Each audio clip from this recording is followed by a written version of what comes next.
Hi viewers, welcome to another edition of Mandramardam. In the Navagraha series, we're going to talk about Lord Shani, which is the Tirunallaru temple. Let's quickly hop on to the story. Though Sanishwara is very famous here, the preceding deity is Darbharanyeshwarar. His consort is Bogamartha Punmulayal or Pranambikai. The lingam here is a self-manifested lingam or a Swayambhu. The Sthala Vriksham is a darbha or a grass. There is an impression of grass on the lingam even today. And Tirunallaru is one of the Sapta Vidanga Sthalam. The idols in this temple depict Lord Shiva performing one of his 7 dance forms. It is believed that the Lord Shiva imparted the knowledge of Vedas and Shastras to Brahma over here. Furthermore, the story goes that Lord Surya was married to Usha Devi. Usha Devi was unable to bear the heat radiated from Surya and left her shadow or chaya with the Suryan while she was quite away. Sanishwaran is the son of Chaya Devi and Suryan. The very sight of Sanishwaran is dreaded and believed to be destructive. In fact, it is believed that Suryan's chariot was destroyed when Sanishwaran as a baby first opened his eyes.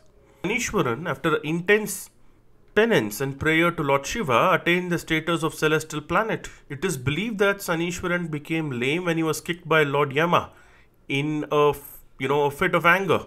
Lord Yama is the son of Surya and Usha, and that's the reason why Sunny is a slow-moving planet. It approximately takes 2.5 years to move from one zodiac sign to another, and such a movement or a transit is known as Sunny Perchi, which recently happened in 2021.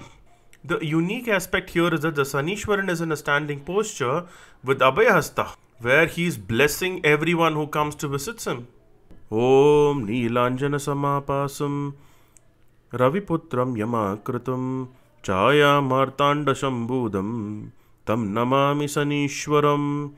The benefits of worshipping Shani: it's the hard work, sincerity and achievement of goals in one's life. Even the Lord himself is not exempt from the effects of Vairanata Shani.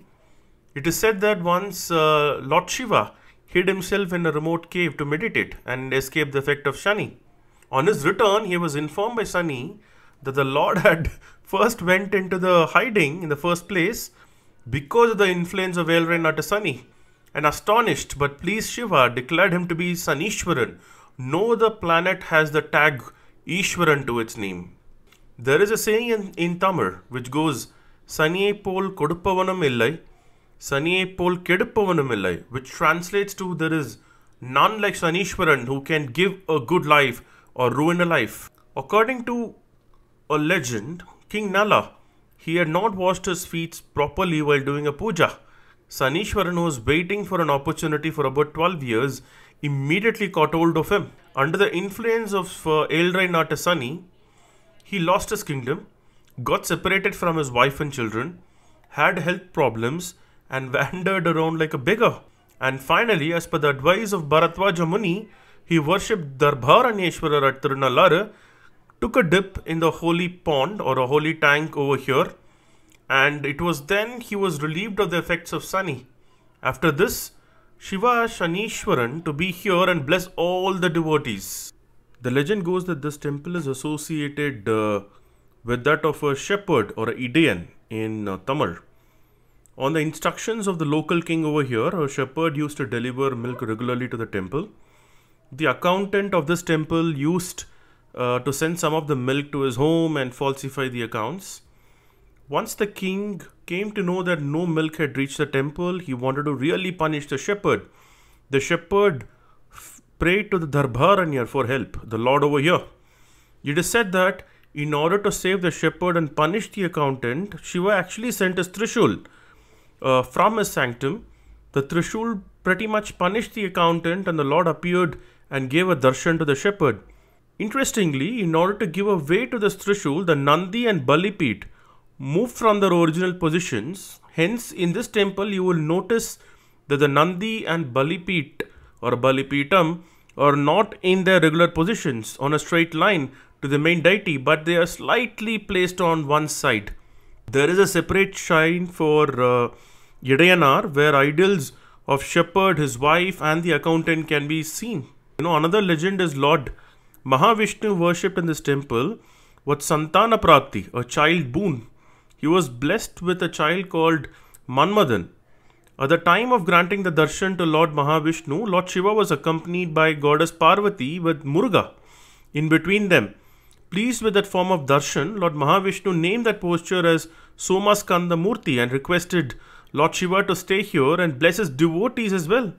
It is believed that the posture called Somaskanda originated from Tirunallar. Another legend goes that when the Pandya king had converted the entire kingdom to Jainism, Queen, being a strong devotee of Lord Shiva, invited Sundarar for support and establishing the credibility of Shaivism. Sundarar and the summoners had a contest. They would be writing a shloka in the palm leaf and throwing it on the fire. Whichever shloka remains after throwing it on the fire, that religion will be accepted as superior and the king is expected to follow it. The summoners wrote certain verses, they threw it on the fire, it was burnt in an instant. Tirunjana Sambandar wrote a shloka or a padigam about Tirunallar. Buho Martanda Pun Murayal on the leaf and threw that in fire. It pretty much came out without even a single scratch. This temple is located 55 kilometers from Kumbakonam or 290 kilometers from Chennai. There is a detailed map given in the description as well, description below. Thank you, and please do visit this place and take the best blessings of Lord Shiva and Sanishwarar. Please do like, share, comment and subscribe to Mandramritam.